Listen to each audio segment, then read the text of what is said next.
Maryland needs to add Malik Washington. You are Locked On Terps, your daily podcast on the Maryland Terps. Part of the Locked On Podcast Network, your team every day.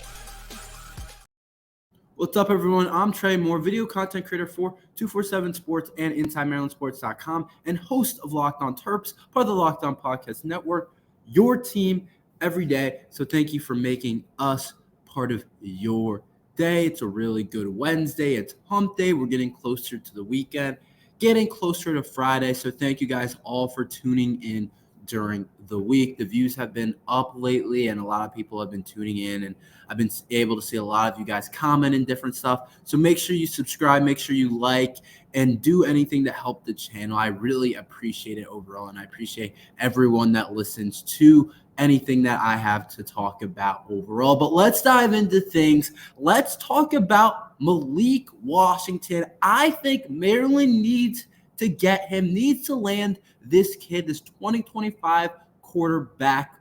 I think Maryland needs him and should be the number one priority on Maryland football's recruiting list. So Malik Washington, I was looking up Malik Washington a little bit, doing some research. There's actually a football player right now that's in college that we played this year named Malik Washington. He was a receiver from Virginia that kept coming up for a lot of the search. But if you guys aren't familiar with Malik Washington, he's a 4-star quarterback from Maryland, and he is one of the better players in the class of 2025. He goes to Spalding in Maryland, goes to Archbishop Spalding, which is about, I would say about 50 minutes, 40 minutes from the University of Maryland, maybe closer to an hour, but somewhere in that time span. I don't know the exact time, but I am pretty familiar with the area. I know Spalding's give or take an hour or less, 45, 50 minutes away from the University of Maryland. So Malik Washington is a hometown type of kid. He is a kid from the DMV area, and he's a guy that Maryland football needs to land. And I have different reasons for kind of saying this. I'm going to walk you through each one, but he's ranked really highly right now. He's ranked 219th nationally on 247. That's a really good spot to be if your ranking is 229th nationally. If you're anywhere in the top 300, if you have 4 stars, you're usually a pretty good player, and a lot of those guys turn out to be really good players when it's all said and done. That's kind of how the top schools build their programs, is through a lot of 4-star recruits. 5 stars, there's only like 20 of those type of kids, but the 4 stars, there's about 300 of those, and if you can consistently get some of those guys, then you're in a really good spot as a program, in my opinion. Obviously, some people might say the stars don't matter, but I don't really believe in that, because the schools that get the top recruiting classes every year, Ohio State, Alabama, Clemson, Georgia, Oregon, Penn State, those schools always are some of the best teams in the country, and those are the schools that usually got the highest rated star players. And so I really do think that 247s on 3, all those things do a really good job with the recruiting rankings and putting these guys in the proper spot. Obviously, there's an occasional 0-star kid that ends up being one of the best football players in the country, or a 5-star guy that doesn't turn out. But I'm pretty confident in Malik Washington being a good player, number 5 ranked player in Maryland by 247. And so the reason I think we need to land Malik Washington is because I don't want our program to stall. And what exactly do I mean by stall out? And so basically I'm saying is that we've been on an upward trajectory the last couple of years in college football. Coach Loxley has really put together a really good couple of years for Maryland football. We've won 3 straight bowl games. We just beat an SEC Auburn, who has a tradition of being a really good team back in the day, back in the Cam Newton glory days, and even kind of more recently. It's still an SEC really solid program that a lot of kids want to go to in Auburn, and we were able to beat them, a team that recruits at a high level. And we've won 3 straight bowl games. We've added a win or stayed the same at every year in the Coach Loxley era. Went from 7 to 8 And I don't want to face regression. And the big part of not and continuing to move up as a program was the quarterback position. And that's just what it is in football always. Everybody knows that's the most important position on the field. That's the most important position, I think, in all of sports right now in terms of what they have to deal with, how hard it is to play. I don't know if there is a more important position in sports. I don't think there's a more important position on the basketball player. You got good players that can impact the game 1 through 5, point guard, shooting guard, whatever it is, center, big man, forward, whoever it is. There's 1 through 5 guys that can impact it, and it's not necessarily one guy that's going to impact it more. Like for the 76ers, Joel Embiid is a huge impact player, one of the most impactful players in the league. And then you go to Luka at the guard position. He's one of the most impactful players in the league. It doesn't matter position. Same thing within other sports as well. Baseball, you have 5 starting pitchers that rotate, and you have a whole lineup of hitters. In football, it's the quarterback position. The ball is in the hands of that player every single play. And how your team is how good the quarterback position is. And Maryland's been lucky enough with Talia to have a really high-end quarterback for a while now, a guy that's led us to glory, a guy that leads the Big Ten in passing yards all time. And I don't know if we will be able to get back to how we've been the last couple of years with poor quarterback play.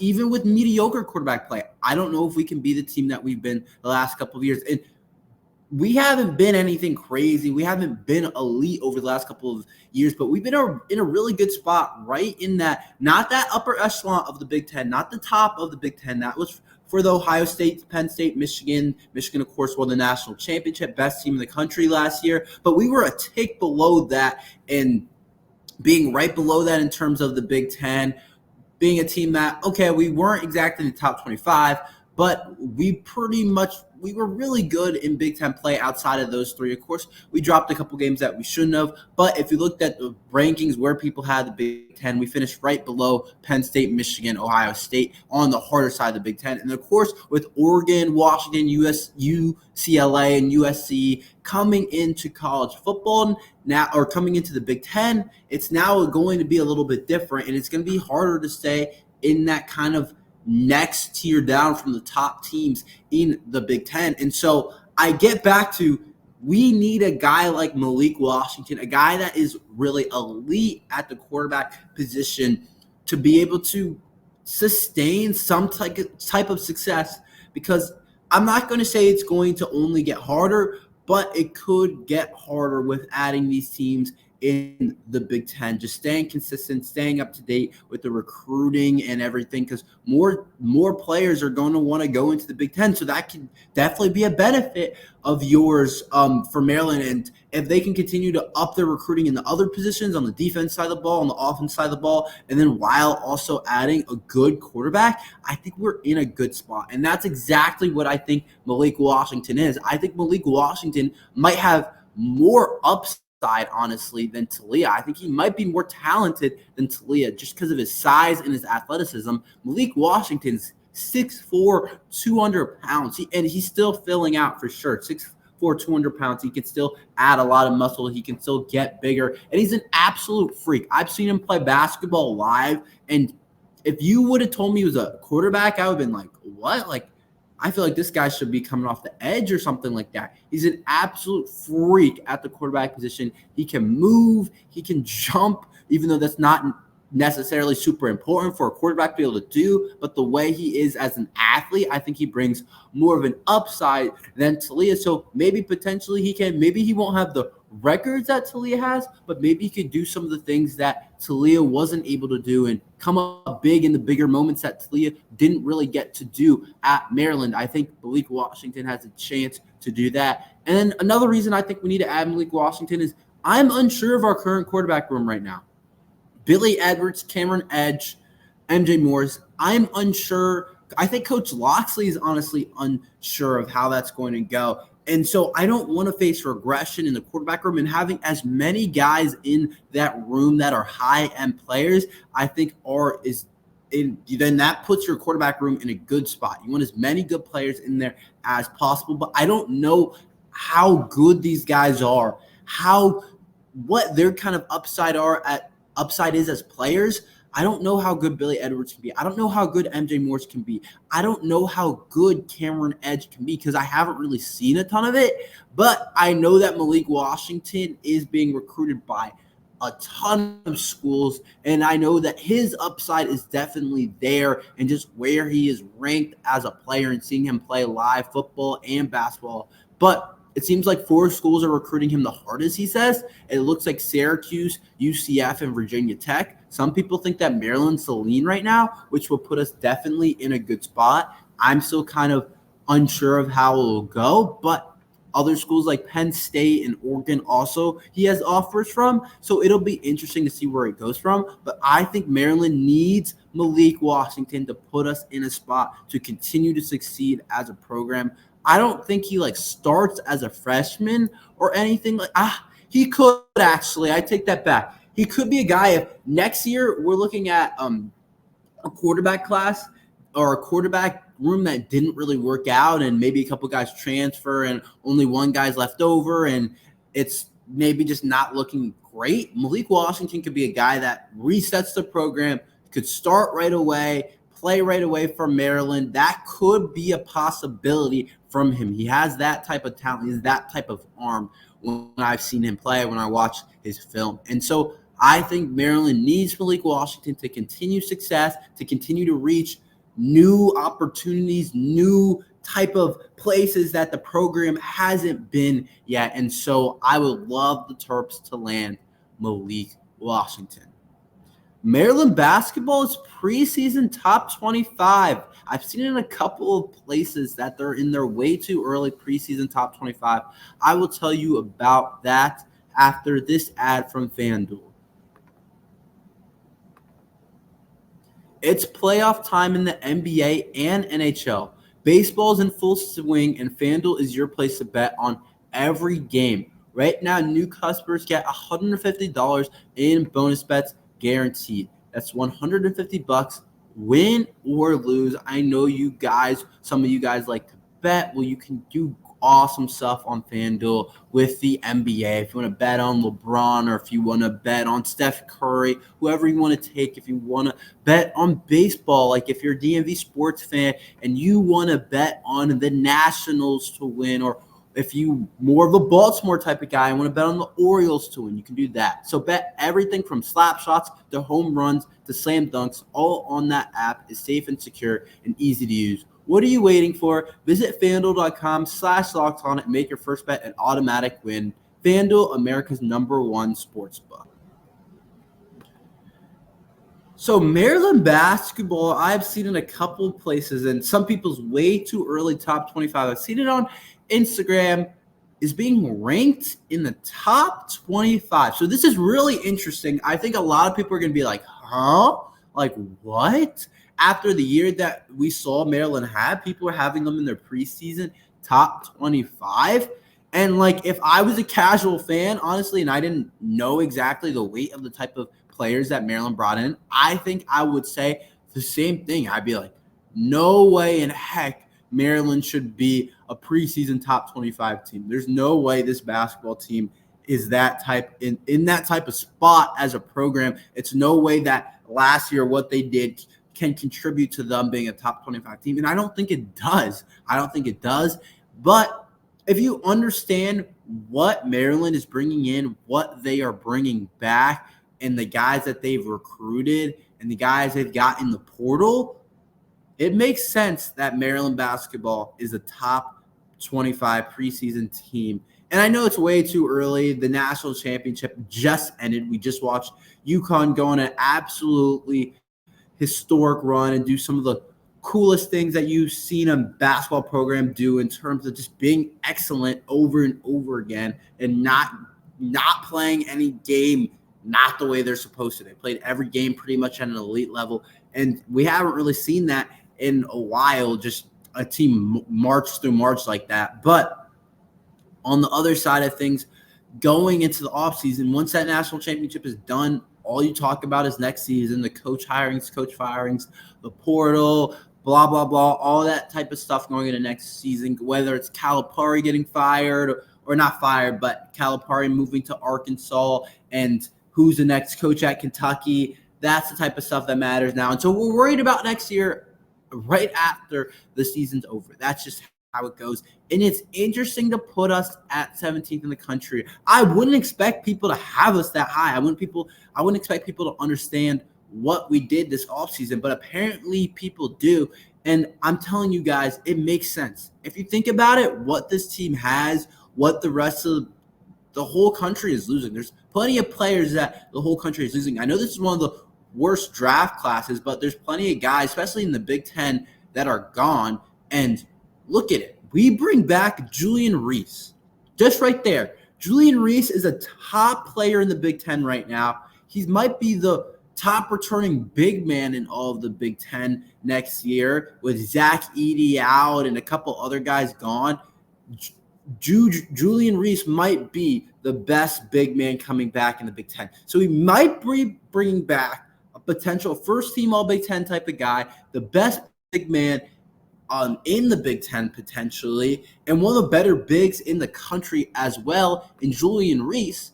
And then it's like, okay, that's nice, but that doesn't get you top 25 by itself. And then we add five-star Derek Queen in the front court and all the things that he can do. People call him like a mini Jokic. Some people call him that. His ability, he's a top-end player in the country. He was the co-MVP of the McDonald's All-American game. He's a special talent that you don't normally get your hands on. It's not a type of guy that you normally get to use. He's a different type of player. He's a five-star type of guy. So you look at it.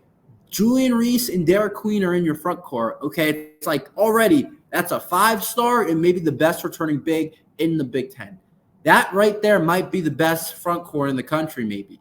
And it might sound crazy for me to say that right now, but if you really think about it, that could potentially be. If Derek Queen is what we think he is, and I'm pretty sure he is, that could be the best front court in all the country. And then it doesn't stop there. It's like, okay, Maryland went into the portal, and we got maybe the best point guard in the portal. A lot of people think the best point guard in the portal, the best guard in the portal, and Jacoby Gillespie from Belmont, who averaged 17 points there, can do everything, can shoot the three ball. He should be a guy that averages, I think, like 15 points per game in the Big Ten at least, maybe even more. Maybe he can have an expanded role. It's going to matter how it bounces out.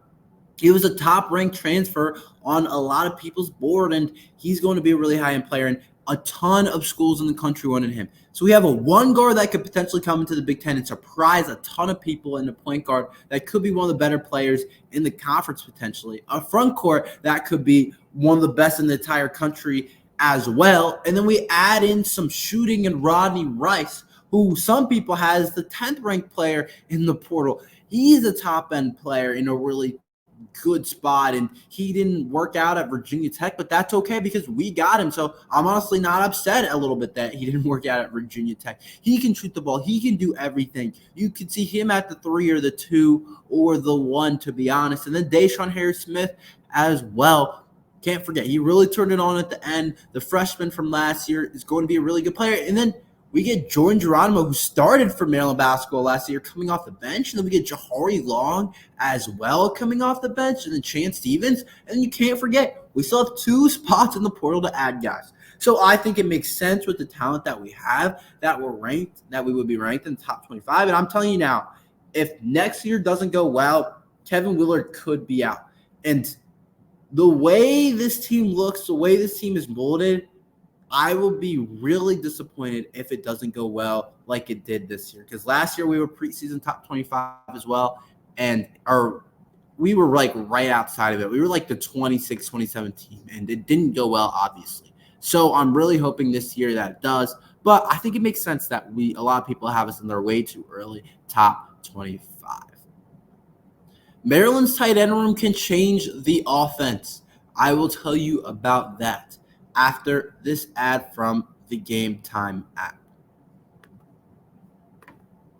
Have you ever wanted to go to a game at the last minute like a Maryland Terrapins game, but finding tickets is hard? I have been there before. Buying tickets to your favorite events shouldn't be stressful. Gametime is a fast and easy way to buy your tickets for all the sports, music, comedy, and theater near you, with killer deals on last-minute tickets and their best price guaranteed. You can stop stressing over the tickets and start getting hyped for the fun you'll have. Gametime has deals on tickets right up to the start of the event and even in after it starts. It's the place to find last-minute tickets, see, and take the guesswork out of buying tickets with Gametime. Download the Gametime app, create an account, and use code LOCKEDONCOLLEGE for $20 off your first purchase. Terms apply. Again, create an account and redeem code LOCKEDONCOLLEGE for $20 off. Download the Gametime app today. Last-minute tickets, lowest price guaranteed. Maryland's tight end room can really change the offense. So yesterday I talked about Dillon Wade, but I wanted to expand because I had some thoughts last night just in my bed, just thinking about Maryland football, what I was going to talk about tomorrow on the podcast. And I really find this tight end room really intriguing because I think this tight end room can bring our offense to new heights or it can keep us below average. This tight end room is a little bit of a question mark. I talked about Dillon Wade being potential to be a really good player next year for Maryland football. And, of course, we look at Preston Howard as well in that room as a starter. And they both have a ton of talent.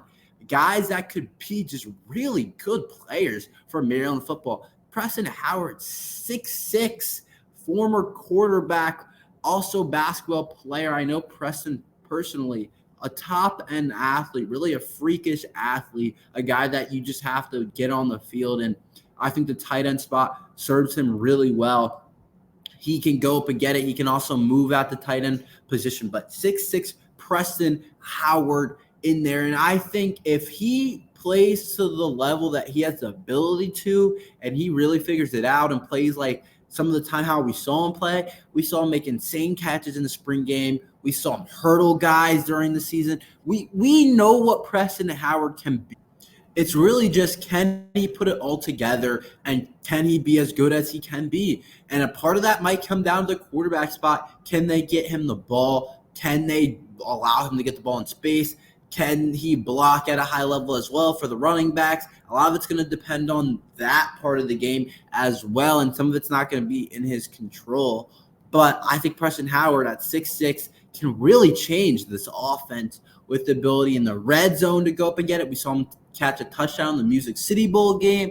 Just his overall ability, a tight end can really change your offense and make it so much harder to defend. I think Corey Dyches really did that for Maryland football, but of course Corey Dyches is gone now. And so can Preston Howard do that for himself? Can he create mismatches? Can he be a red zone threat? Can he be a third down type of guy? Can he be a quarterback best friend? Can he reel in a lot of catches? Can he block well? Because that can really change the offense. If Preston Howard is good or elite, Maryland's offense could take on another type of year. If he's just okay or not, doesn't play great, then it's like we might not be the offense might not be able to take a step up that maybe that we wanted to take, and we might not be able to be as good as we might think we can be with some of the guys we have on the outside and with Roman Hemby in the backfield. And then also you look at Dillon Wade, the freshman right now, going to be a sophomore next year. I talked about yesterday. Apparently he's been showing up. He made plays in Music City Bowl as well. He was the guy that I think got overshadowed last year a little bit in the tight end room by the our other freshman tight end that has transferred to Auburn, and Rico Walker. But I think that Dillon Wade now has just showed up big time, and it's like almost a disappointment if he's not a really good player next year. Coach Loxley says he has a chance to be a really good player for Maryland football. So I think it's disappointing if he doesn't kind of live up to that. And him being the tight end too, he can really change this offense as well. He doesn't have to catch 100 balls, but if he just comes in a game and catches a couple balls, maybe picks up a first down, and then also he's a little bit smaller right now, so he could definitely separate from linebackers and be able to do some of that Corey Dyches stuff. But apparently he's been showing up in practice, and it sounds like he is going to be a really good player as well. Those two guys, Preston Howard and Dillon Wade, if they play well, I really believe that they can change this offense. I think this offense is in a good spot in terms of the skill position, in terms of the running back. The biggest question marks right now, I think, are offensive line, tight end, And quarterback, of course, quarterback being the number one priority, number one question mark. But the tight end, if they can be a quarterback's best friend, that can help a lot. That's all we have for today. Thank you for listening to Locked on Terps. Make sure you like and subscribe. We're here every day talking Maryland football and basketball. So thank you for listening to Locked on Terps.